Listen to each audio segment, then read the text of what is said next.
ॐ सदाशिवसमारम्भां शङ्कराचार्यमध्यमाम् अस्मदाचार्यपर्यन्तां वन्दे गुरुपरम्पराम्। श्रुतिस्मृतिपुराणानाम् आलयं करुणालयं नमामि भगवत्पादं शङ्करं लोकशङ्करं। शङ्करं शङ्कराचार्यं केशवं बादरायणं सूत्रभाष्यकृतौ वन्दे भगवन्तौ पुनः पुनः। ईश्वरो गुरुरात्मेति मूर्तिभेदविभागिने व्योमवद्व्याप्तदेहाय दक्षिणामूर्तये नमः। ॐ सहनाववतु सहनौ भुनक्तु सह वीर्यङ्करवावहै तेजस्विनावधीतमस्तु मा विद्विषावहै। ॐ शान्ति शान्ति शान्तिः। हरिः ॐ श्री गुरुभ्यो नमः। हरिः ॐ अथ श्रीमद् भगवद् गीता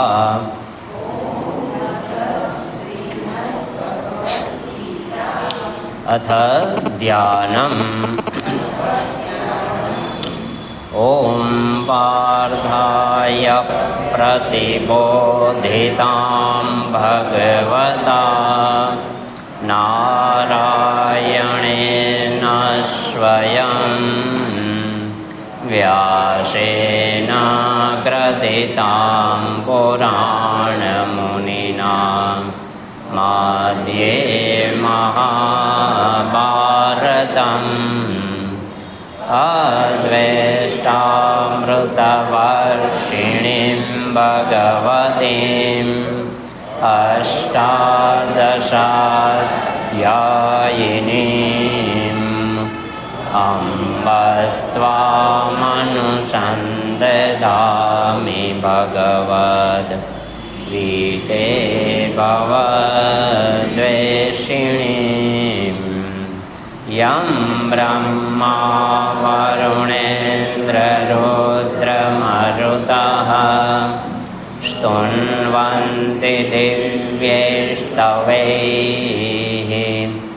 वेदैः साङ्गपदक्रमौपनिषदैः गायन्ति यं सामगाः। ध्यानावस्थिततद्गतेन मनसा पश्यन्ति यं योगिनः यस्यान्तं न विदुःसुरासुरगणाः। देवाय तस्मै नमः।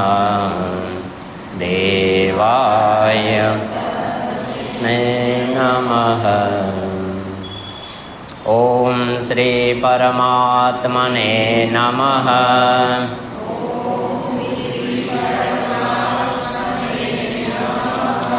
अथ प्रथमोऽध्यायः।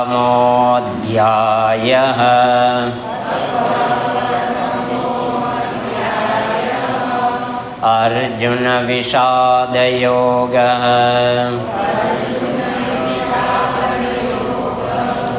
धृतराष्ट्र उवाच धर्मक्षेत्रे कुरुक्षेत्रे समावेतायुयोत्सवः मामकाश्चेति पाण्डवाश्चैव किमकुर्वत सञ्जय।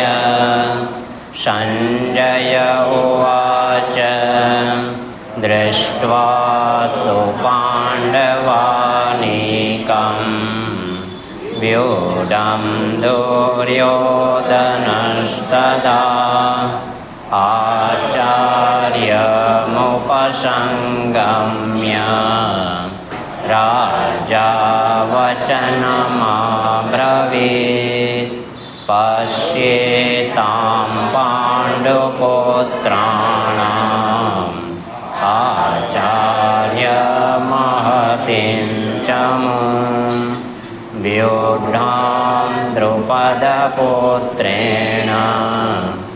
तव शिष्येण धीमता। अत्र शूरा महेश्वासाः भीमार्जुनसमायुधि युयुधानो विराटश्च द्रुपदश्च महारथः दृष्टकेतुश्चैकितानः काशीराजश्च वीर्यवान् पुरोजित् कुन्तिभोजश्च शैब्यश्च नरपुङ्गवः युधामन्युश्च विक्रान्तः उत्तमौजाश्च वीर्यवान् सौभद्रो द्रौपदेयाश्च सर्व एव महारथाः अस्माकं तु विशिष्टाये तान्निबोध द्विजोत्तम नायका मम सैन्यस्य ज्ञार्थं तान् ब्रवीमि ते भवान् भीष्मश्च कर्णश्च शुक्लश्च समितिञ्जयः अश्वत्थामा विकर्णश्च सोमदत्तिस्तथैव च। ભગવાન શ્રી કૃષ્ણ કહે છે શ્રીમદ ભગવદ્ ગીતા જે છે એ મારું સૌથી ઉત્તમ ઘર છે, હું ત્યાં પ્રાપ્ત થાઉં છું અને આ ગીતાના જ્ઞાનના બળથી જ હું આ ત્રણેય લોક જે છે એનું પાલન કરું છું. તો ભગવાન કહે છે કે હું ક્યાં રહું છું, તો કે ગીતાના આશ્રયે. ભગવાન ગીતાના આશ્રયે રહેલા છે. સૌથી ઉત્તમ ઘર શ્રીમદ ભગવદ્ ગીતા છે એ ભગવાનનું છે અને એ ભગવાન આ ગીતાના જ્ઞાન વડે આ ત્રણેય લોકનું પાલન કરી રહ્યા છે. તો હવે આપણે જેને મેળવવાના છે એ ક્યાં મળશે? શ્રીમદ ભગવદ્ ગીતા એમનું ઘર છે, એમનું આશ્રય સ્થાન છે અને એ જ જ્ઞાન વડે આ ત્રણેય લોકનું પાલન કરી રહ્યા છે. તો હવે આપણા જીવનનું લક્ષ્ય પણ એ જ છે કે આ જે મારા જીવનનું હું રૂપે અંદર થઈ રહ્યું છે એ જ મારા જીવનનું અત્યારે લક્ષ્ય છે. તો ત્યાં સુધી પહોંચવા માટે આ એક પણ આ શ્રીમદ ભગવદ્ ગીતા જે છે એ અત્યારે આવે છે શેમાં?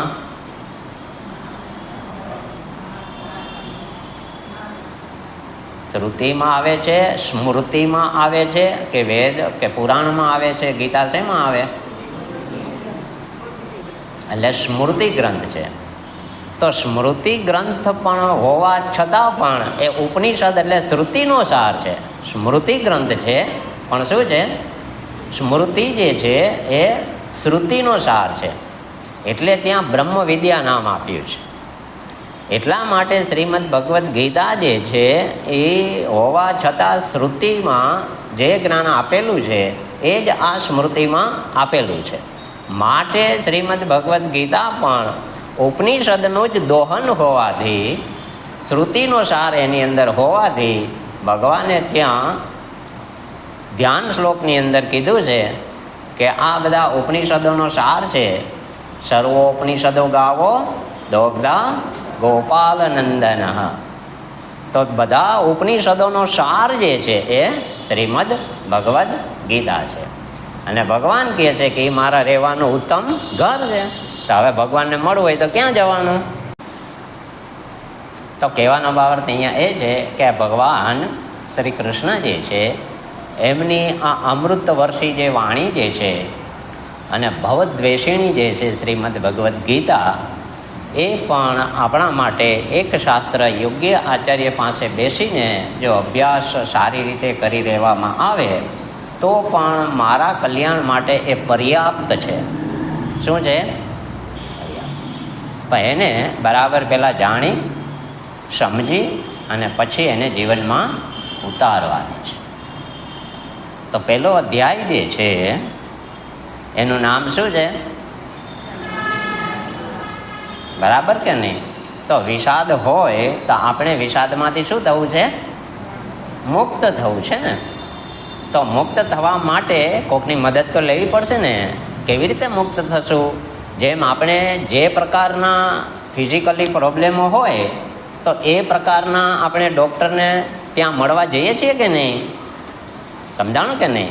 જે પ્રોબ્લેમ હોય એ પ્રકારના ડૉક્ટરને આપણે મળવા જઈએ. જેવો રોગ એવા ડૉક્ટર. તો એમ હવે મારે અહીંયા અત્યારે વિષાદ છે. શું છે? વિષાદ છે. અને મારે શું જોઈએ છે? સુખ જોઈએ છે, આનંદ જોઈએ છે. મને વિષાદમાં રહેવું ગમતું, રહેવું પડે છે. પરાણે જવું, નીકળવું તો બધાને છે. શેમાંથી? વિષાદમાંથી. પણ નીકળાતું નથી. તો હવે શું કરવું જોશે? એ વિષાદમાંથી નીકળવા માટે આ ભગવાનનું શરણું લેવાનું, શ્રીમદ ભગવદ્ ગીતાનું. અને એ શ્રીમદ ભગવદ્ ગીતા જે છે એ યોગ્ય આચાર્ય પાસે બેસી અને અધ્યયન અને અધ્યાપન કરવાની છે. તદ્વિદ્ધિ પ્રણિપાતેન પરિપર્શનેન સેવયા ઉપદેક્ષ્યંતી તે જ્ઞાનમ જ્ઞાનિનઃ તત્વદર્શિનઃ. કે ત્યાં સુધી આ જ્ઞાન છે એ પ્રાપ્ત થતું નથી. જાતે અભ્યાસ કરવાનો, પણ એકવાર આચાર્ય પાસેથી અભ્યાસ કરી લીધા પછી તો કંઈક એમાંથી પકડાશે સાર, નકર કાંઈ પકડાશે નહીં. તો હવે આ શ્રીમદ ભગવદ્ ગીતાનો વિષય જે છે એ જ આપણા જીવનનો અત્યારે પ્રશ્ન છે કે અર્જુન વિષાદ યોગ વાસ્તવિકતા છે. એટલે આમણે નક્કી કર્યું કે આમને શરણે જવું છે. એટલે એને શરણે ગયા. શરણે ગયા પછી પણ ત્યાં જે શાસ્ત્રનો નિયમ છે એ જ પ્રમાણે એમણે કામ કર્યું છે. શિષ્યસ્તે હમ સાધિમામ ત્વામ પ્રપન્નમ. હે ભગવાન, હું તમારો શિષ્ય થવા માગું છું. તમે મારું શિષ્યત્વ ગ્રહણ કરો અને મને શિષ્ય તરીકે સ્વીકારી અને પછી મારું જેમાં કલ્યાણ હોય એ મને કહો. આ બંને પક્ષ જે છે એમાં સંપૂર્ણપણે આપણા પક્ષે જવાબદારી છે. જેને શોક છે, જેને ચિંતા છે, એના પક્ષે જવાબદારી છે કે પહેલાં શરણાગતિ સ્વીકારવાની અને ત્યાર પછી જે શોક કે ચિંતા છે એમાં નીકળવા માટેની પ્રાર્થના કરવાની. બે વસ્તુ કોણે કરવાની છે? જીવે. કારણ કે પહેલાને તો ખબર છે હું આનંદ સ્વરૂપ છે ને આખું જગતે આનંદ સ્વરૂપ છે. પણ જેને શોક પ્રશ્ન, જો એને નીકળવું હોય તો નીકળવું ના હોય તો એનો કોઈ અર્થ નથી. એટલે અહીંયા અર્જુને નક્કી કર્યું કે ભાઈ આના ચહેરા ઉપર જરા પણ શોક ના હોવાથી આ મને મદદ કરી શકશે. એટલે એમની શરણાગતિ લીધી. એમ આપણે નક્કી કરવાનું છે કે હવે મારે જો મારા શોકમાંથી નીકળવું હોય તો મારે ભગવાનની શરણાગતિ લેવી પડશે. તો હવે અત્યારે સામે તો ભગવાન છે નહીં. એટલે ભગવાને કીધું કે મને મળવું હોય તમારે તો ક્યાં આવશો? ગીતા મેં ચોત્તમમ ગૃહમ. આ ગીતા છે મારું ઉત્તમ ઘર છે, ત્યાં હું તમને મળીશ. અને આ ગીતાના જ્ઞાન વડે હું ત્રણેય લોકનું પાલન કરું છું. એટલા માટે એમાં બધું આવી ગયું. તો હવે મારે ગીતાને શરણે ગયા વિના છૂટકો નથી, અને એ ગીતા ભણવા માટે યોગ્ય આચાર્ય પાસે જયા વિના છૂટકો નથી. અને જો આવી ગયા તો કામ થઈ ગયું. આને આપણો વિષાદનું કારણ, શોકનું કારણ તો કે મારી અંદર જે દેવી અને આસુરી સંપત્તિની લડાઈ ચાલે છે, એમાં સવારથી સાંજ સુધી વધારે પડતી જીત કોની થાય છે? આસુરી સંપત્તિ. સમજાણું કે નહીં? આ લડાઈ જે હાલે છે અત્યારે, એ લડાઈ આપણી અંદર ચાલે છે. ક્યાં ચાલે છે? હવે આપણે લડાઈ કરવાની. શું કરવાનું છે? લડાઈ કરવાની. તો લડાઈ કરતી વખતે તૈયારીઓ કરવી પડે કે ના કરવી પડે? શું તૈયારી કરવાની? તો કઠોપનિષદની અંદર એક આ શરીર રૂપી રથની રૂપકની કલ્પના કરવામાં આવી છે. ખ્યાલ હોય તો, જે કઠોપનિષદ ભણ્યા હશે એને ખ્યાલ હશે કે આ શરીર રૂપી રથ છે, એ રથની અંદર આ જીવારામ ભટ્ટ કોણ બેઠું છે અંદર? આ જીવ જે છે એ અત્યારે કોણ છે? એનો રથી. એ એમાં યાત્રા કરી રહ્યો છે. એની અંદર ઘોડા કોણ છે? ઇન્દ્રિય રૂપી ઘોડા છે, મન રૂપી લગામ છે, બુદ્ધિ રૂપી સારથી છે. સમજાણું કે નહીં? હવે આપણે પણ અત્યારે દેવાસુર સંપત્તિ વિભાગ યોગ, કે આપણી અંદર દેવ અને આસુરી સંપત્તિની જે લડાઈ ચાલે છે, હવે મારે લડવા જવું છે, તો આવી રીતના શરીર રૂપી રથ છે આપણી પાસે. શું છે? ઇન્દ્રિય રૂપી ઘોડા છે, બુદ્ધિ રૂપી, મન રૂપી, અને ઘોડા ક્યાં ચરે છે? વિષયો રૂપી પંચ.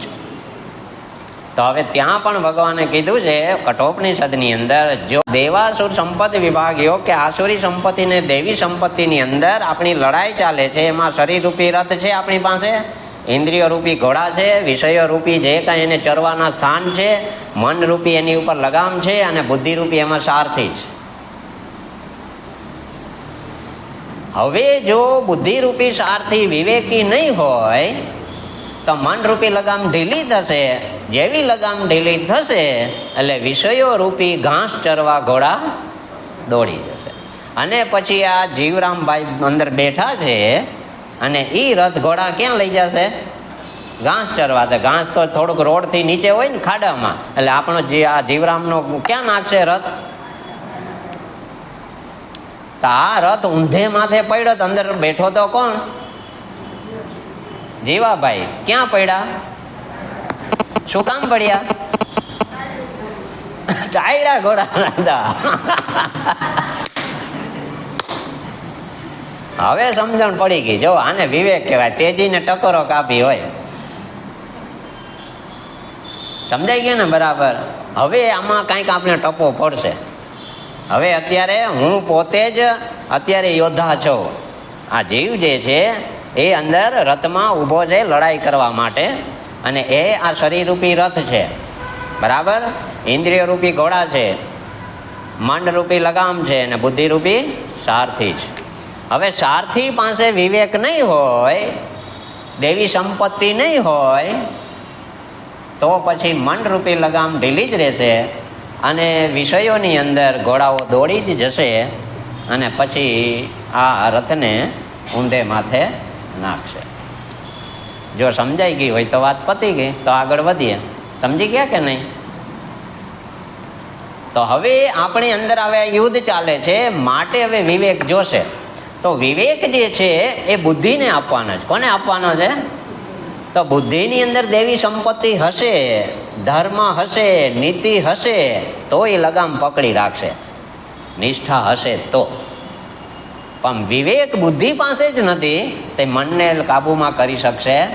મન કાબુમાં ના, એટલે મન રૂપી લગામ છે, એટલે ઘોડા જે છે એ છૂટા છે, આડે ધડ બધા વિષયોમાં ભાગ છે. શબ્દ, સ્પર્શ, રૂપ, રસ, ગંધ, સંબંધ, આખો દિવસ ઘોડા હળિયા પટી. સાંજે જીવાને કેવો કરી દે? કોથરા જેવો.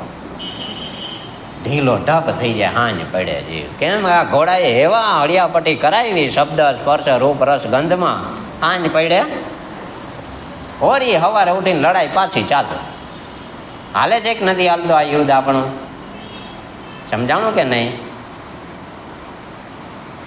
હવે અહીંયા જ એ જ પ્રમાણે આપણી અંદર જે ચાલે છે એ સામે જ છે. અત્યારે જ્યાં દુર્યોધન જે દ્રોણાચાર્યને જઈને કહી રહ્યો છે, એની અંદર બધી આ આસુરી સંપત્તિ છે. એની પાસે વિવેક નથી, એની પાસે વિવેક નથી, ધર્મ નથી, નીતિ નથી. એટલે ધર્મ નીતિ ન હોય, અહીંયા ભય હોય, અહીંયા અવિવેક હોય, અજ્ઞાન હોય, એટલે અહીંયા લડાઈ હોય ને હોય. એટલે જો જ્યાં સુધી આપણે શાસ્ત્રમાં પ્રવેશ નહોતો કર્યો, ગીતા ભણવામાં કે ઉપનિષદ ભણવામાં, કે આપણે આ આપણા સનાતન ધર્મના શાસ્ત્રો શું છે કાંઈ નહીં. આપણે તો બસ ભણ્યા ગણ્યા, નોકરી ધંધામાં હળિયા પટ્ટી સવારથી સાંજ સુધી, તેથી મજાના સુખી હતા. કેમ? શું કામે? કારણ કે ત્યારે મારી અંદર કોઈ સંઘર્ષ જ નહોતો કે દેવી સંપત્તિ કોને કહેવાય, આસુરી સંપત્તિ કોને કહેવાય, નીતિ કોને કહેવાય, ધર્મ કોને કહેવાય. બહુ ચુસ્તપણે હું જાણતો નહોતો, એ આનંદમાં હતા.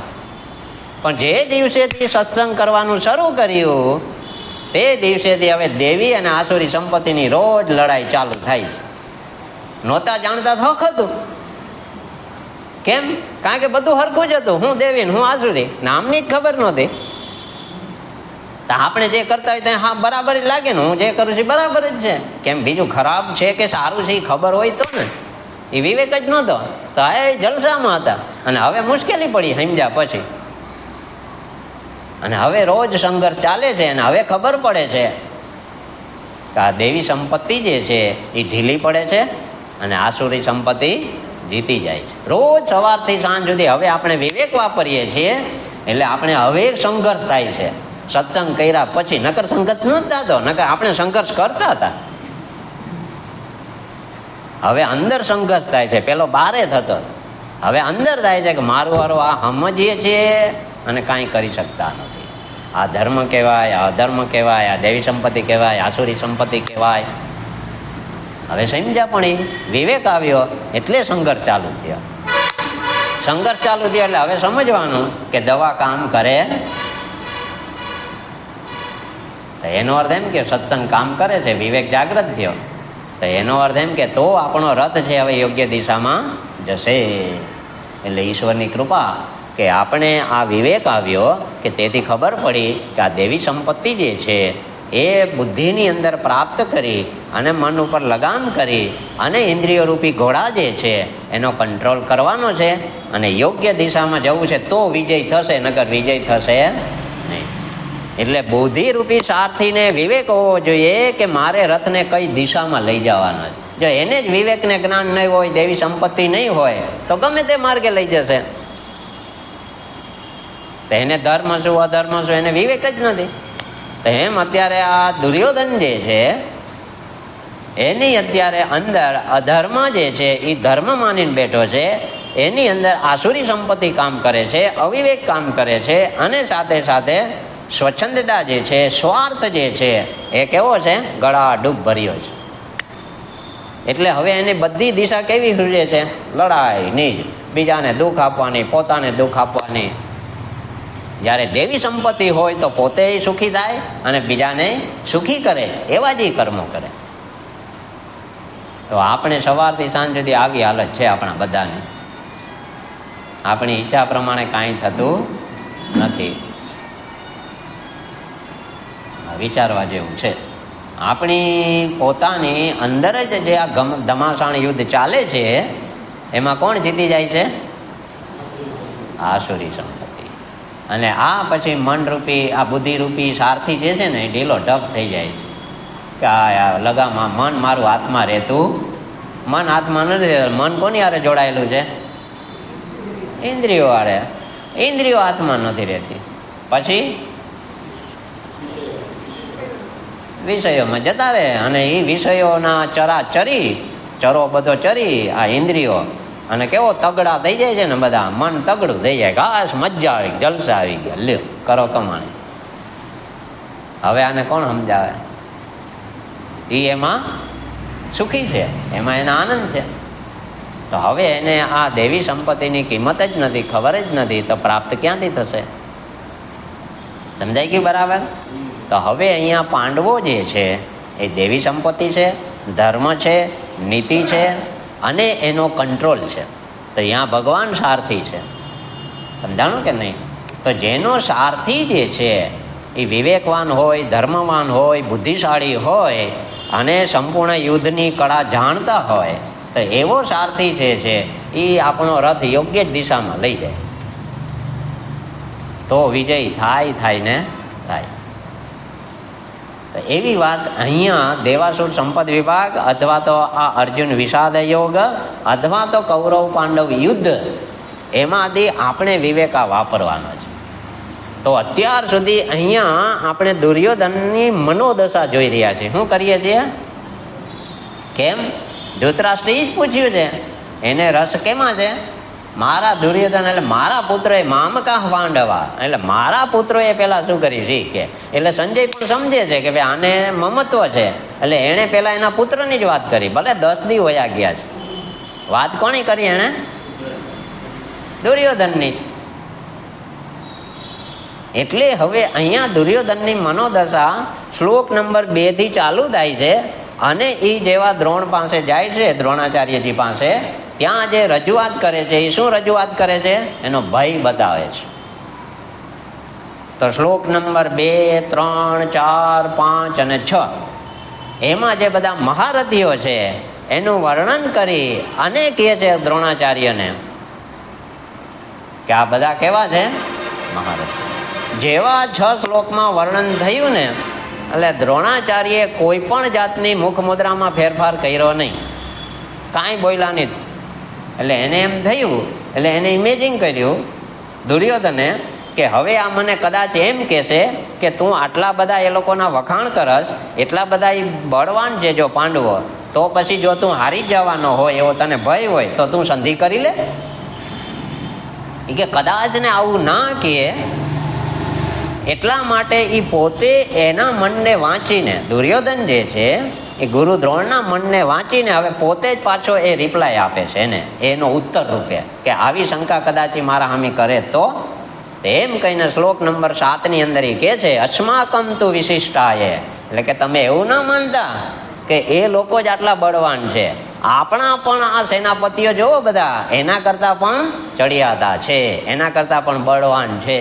તો શ્લોક નંબર 7 ની અંદર એ દુર્યોધન જે છે એ પોતાનો જે ભય છે એ છુપાવવા માટે, અને ગુરુ દ્રોણ છે એ એને આવી રીતના ના કહી દે તું એની હારે સંધિ કરી લે, એટલે એ બધું પોતે સમજી અને ડાયવર્ટ કરી જાય છે. કોનું? ગુરુ દ્રોણનું મન, કે તમે આ દિશામાં વિચાર કરો.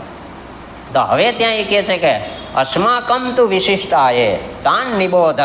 હવે કે તમને માત્ર ત્યાં પશ્ય નથી કહેતા, તાન નિબોધ, તમે એને જાણો, તમારી જાણ ખાતર હું તમને કહું છું કે વાસ્તવમાં આપણી સેનાની અંદર એ લોકો કરતા તો પણ વધારે શક્તિશાળી છે બધા. તો ત્યાં કહે છે કે નાયકા મમ સૈન્યસ્ય. તો નાયકા એટલે કે નાયકો, મુખ્ય સેનાપતિઓ જે છે આપણી સેનામાં, એને તમે શું કહે છે કે સંજ્ઞાર્થમ તાન બ્રવીમિતે, એની તો ખાલી તમારા બુદ્ધિની અંદર જાણ થાય એના માટે જ હું કહું છું.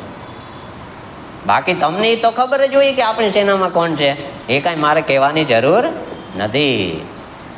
તો હવે એ જે આ વાક્ય બોલે છે 7મા શ્લોકની અંદર, એ શું બતાવે છે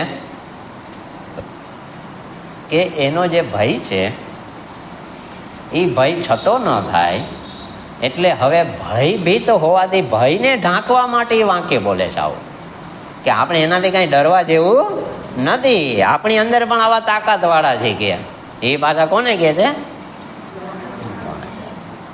ગુરુને પાછા સમજાય છે. વિચાર કરો, જ્યારે અનીતિ, અધર્મ, આસુરી સંપત્તિ કામ કરતી હોય ને, ત્યારે આપણી હાલત આવી જ હોય. જીવે એ વિચારવાનું છે કે આપણે કયા પક્ષે છીએ. ચાલો હવે વિષયમાં આગળ. શ્લોક નંબર 8. ભવાન ભીષ્મશ્ચ કર્ણશ્ચ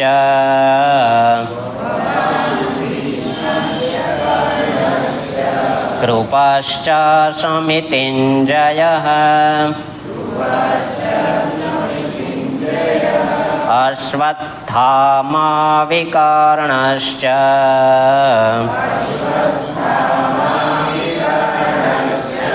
સૌમદત્તિસ્તથૈવ ચ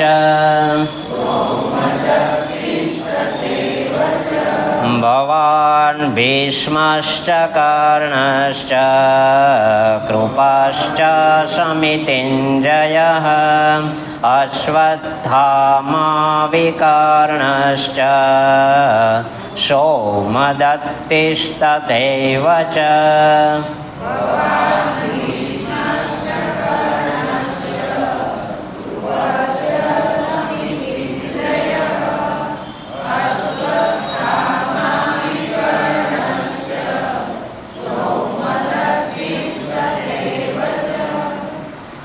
હવે દુર્યોધન સંબોધન આપે છે, હે ભવાન. તો કોની સામે વાત કરે છે? ગુરુ દ્રોણ સાથે. તો હવે એને ઉપર જ્યાં કીધું છે કે દ્વિજોત્તમ, જે એનું વિશેષણ આપ્યું હતું શ્લોક નંબર 7 ની અંદર, એ જ વિશેષણ રૂપે હવે એને સંબોધન આપે છે કે હે ભવાન, એટલે કે આપ. તો દ્વિજોત્તમ એટલે જે બ્રાહ્મણોમાં શ્રેષ્ઠ છે, જનોઈધારી, દ્વિજ એટલે કે ઉપનયન સંસ્કાર પછી એનો જે બીજો જન્મ થાય એને કહેવાય દ્વિજ. એટલે દ્વિજ એટલે બીજો જન્મ. પહેલાં જે આપણે જન્મ થાય એ જન્મ, અને પછી જ્યારે આપણે જનોય ધારણ કરીએ, ગાયત્રીના અધિકાર પ્રાપ્ત કરીએ, એને દ્વિજ કહેવાય. તો બીજો જન્મ. પછી ગુરુ પાસે જઈએ, જ્ઞાન મેળવીએ, અને પછી જો જ્ઞાન પ્રાપ્ત થયું બરાબર, અને પછી જ્યારે શિખા અને સૂત્ર દ્વિજનો જે અધિકાર હતો એ લઈ લેવામાં આવે એટલે ત્રીજો જન્મ થયો. એટલે શાસ્ત્રમાં કીધું કે તન જન્મે મુક્તિ મળી જાય. તો પહેલાં જે આવ્યા અજ્ઞાન લઈને આવ્યા થોડ શરીરમાં, એ પહેલો જન્મ. પછી જેવા આપણે 5 વર્ષના, 7 વર્ષના, 9 વર્ષના બાળક થઈને જે યજ્ઞોપવીત આપવામાં આવે જન હોય એને બીજો જન્મ કહેવાય. અને પછી ગૃહસ્થ ધર્મની જરૂર હોય તો ત્યાં ગુરુકુલમાંથી ભણી સમાવર્તન વિધિ કરી, અને જો જરૂર હોય તો એ ગૃહસ્થ ધર્મમાં પ્રવેશ કરે. તો એની પાસે શિખાસૂત્ર અત્યારે છે, પણ જેવો એનો ગૃહસ્થ ધર્મની મર્યાદા પૂરી થાય અને વાનપ્રસ્થમાં જઈ અને આચાર્ય પાસે રહી અને ઉપાસના ભક્તિ વગેરે કરી અને અંતકણ શુદ્ધ કરીને જો જ્ઞાનનો અધિકારી મેળવે તો પછી એને શિખાસૂત્રનો પણ અધિકાર જતો રહે. પછી ગુરુ છે શિખા અને સૂત્ર કાપી અને ત્રીજો જન્મ કરાવી દે, એટલે આપણે ત્રીજે જન્મે મુક્ત. તો આવી રીતના 3 જન્મો છે. અને કાં પછી ભગવાને ભગવદ્ ગીતામાં ને બધે કીધું છે કે યોગ ભ્રષ્ટ આત્મા જે છે કે આ જન્મે સાધના કરતો હતો પણ જ્ઞાન પ્રાપ્ત થયું નહીં, તો બીજે જન્મે કાંઈ યોગ્ય બ્રાહ્મણની ઘરે, ગરીબ બ્રાહ્મણ કે જ્યાં વેદોનું પઠન પાઠન થાય છે, અથવા તો શ્રીમંતની ઘરે કે જ્યાં બધી સગવડ હોય અને માત્ર આ જ્ઞાન મેળવવાનું જ બાકી હોય, તો એ ઘરે પણ ભગવાન એને બીજે જન્મે મોકલે છે. અને પછી તે જ્ઞાન મેળવીને મુક્ત થાય છે. એટલે અહીંયા ભગવાન કહે છે કે જે મારો ભક્ત જે છે એનો હું ક્યારેય નાશ થવા દેતો નથી. ન પ્રણશ્યતિ એટલે કે એનું અધોગતિ થતી નથી.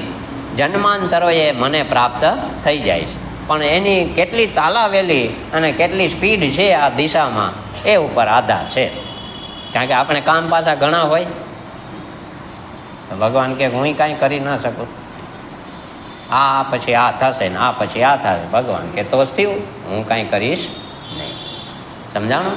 એટલે હવે અહીંયા ત્યાં દ્વિજોત્તમ વાત કરી હતી 7મા શ્લોકનો 1લા ચરણનો છેલ્લો શબ્દ, એની અંદર હવે અહીંયા કે છે અસ્માકમ, એટલે કે આપણી અંદર સૌથી પહેલા કોનું નામ લે છે? ભવાન. ભવાન એટલે સંબોધન કોને આપે છે? ગુરુ દ્રોણાચાર્ય. કે સૌથી પહેલા તો મહાનાયકમાં સૌથી પહેલા તમે છો. તો ત્યાં તો ખરેખર અત્યારે સેનાપતિ કોણ છે? ભીષ્મ પિતામહ. અને એ પાછા સૌથી મોટા છે, છતાં એનું નામ લેતા નથી. શું કામ?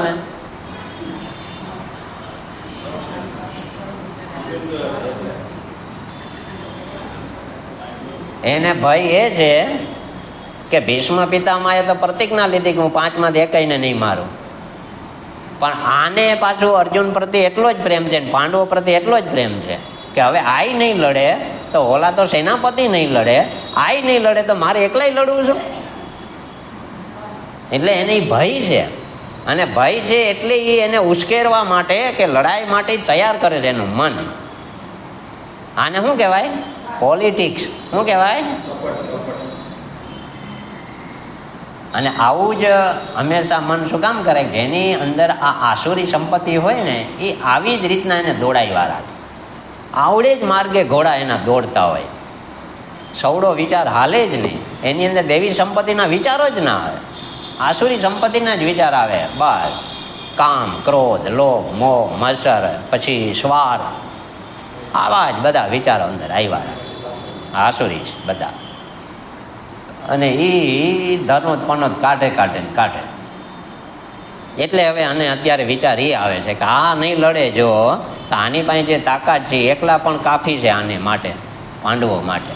કારણ કે ગુરુ છે, ગુરુ પાસે તો એને દીક્ષા લીધી છે, શિક્ષણ એને લીધું છે, એટલે એને ખબર છે કે આ તો આના કરતાં બળવાના જ હોય, કારણ કે એ એની પાસે ભણ્યા છે. છતાં એને ભય છે કે આ નહીં લડે તો અમારી જીત થશે નહીં. કેમ?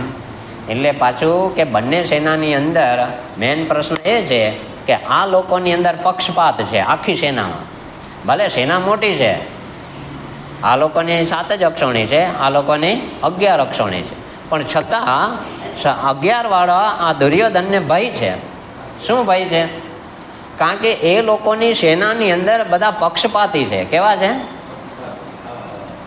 જેમ કે ભીષ્મ પિતામહ છે એ લડવા તૈયાર છે, મારવા તૈયાર નથી, એટલે પક્ષ છે.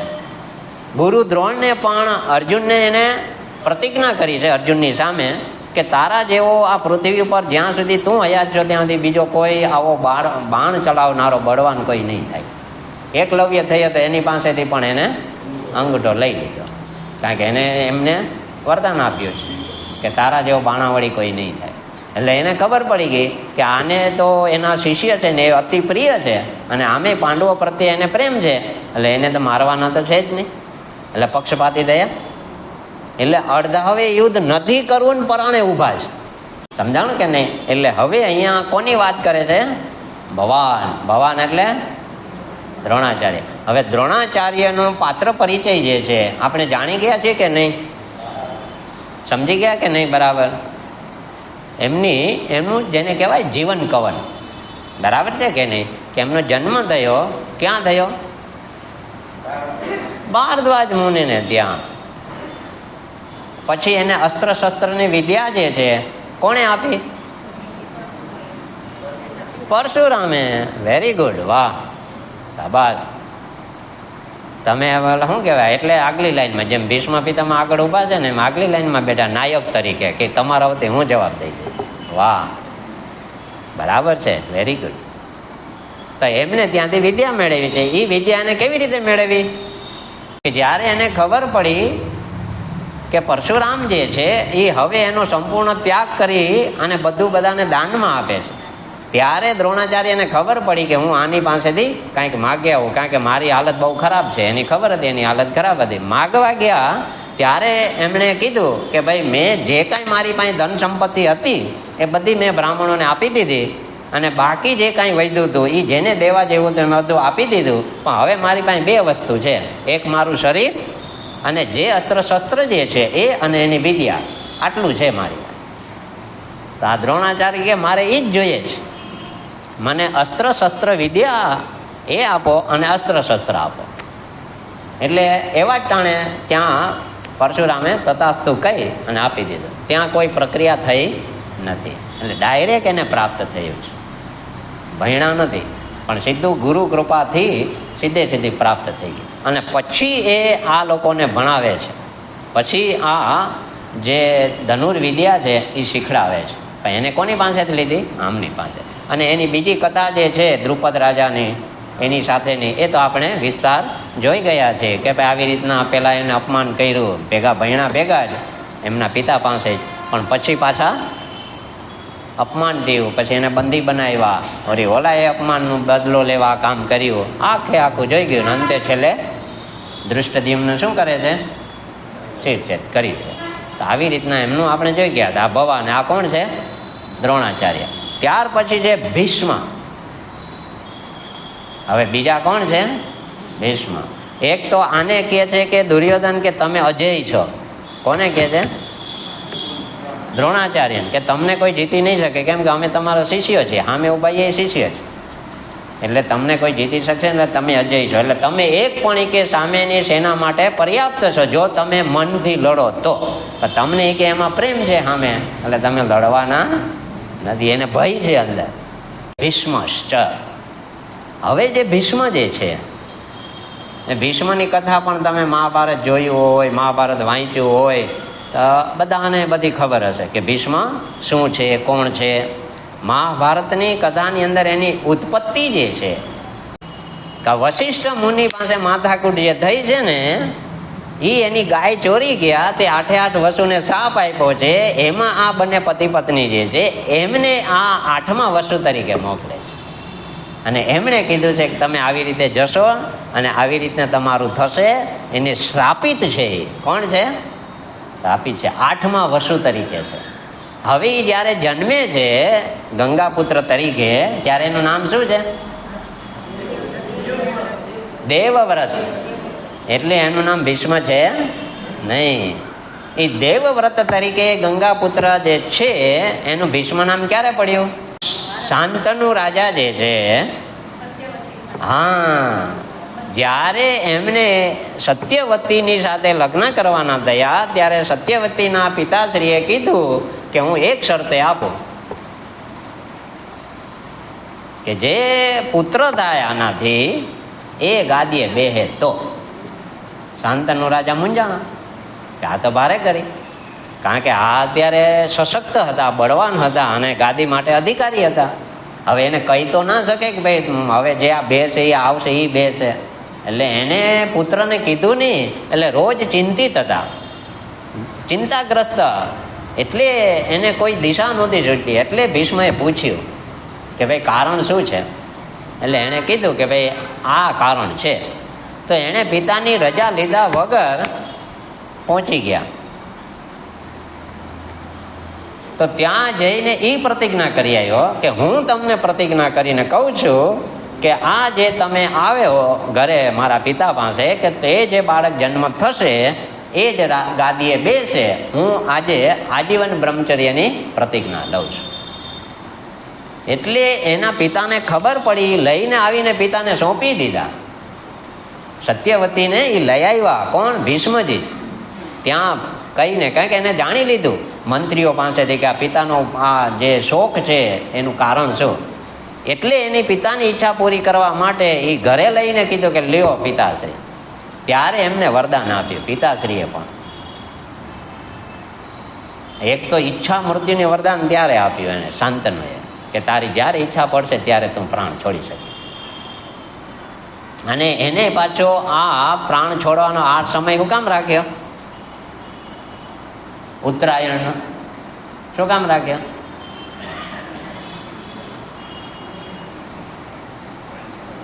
ઉત્તરાયણ સુધી પાણ શું કામ રોકી રાખ્યા? એટલે એ જ વાંધો છે. ત્યાં મોક્ષ માટે નથી રાખ્યો, કારણ કે 8મો વસુ હતો. એટલે વસુ જે છે ઉત્તરાયણમાં જ એના દરવાજા ખુલે. વસુના 8 વસુ જે છે એના દ્વાર જે છે એ ઉત્તરાયણમાં ખુલે. જે દિવસે ઉત્તરાયણ શરૂ થાય ત્યારે તો એને પ્રવેશ મળે, નહીં તો બારે ઊભું રહેવું પડે જ્યાં સુધી ઉત્તરાયણ ના આવે ત્યાં સુધી. હે,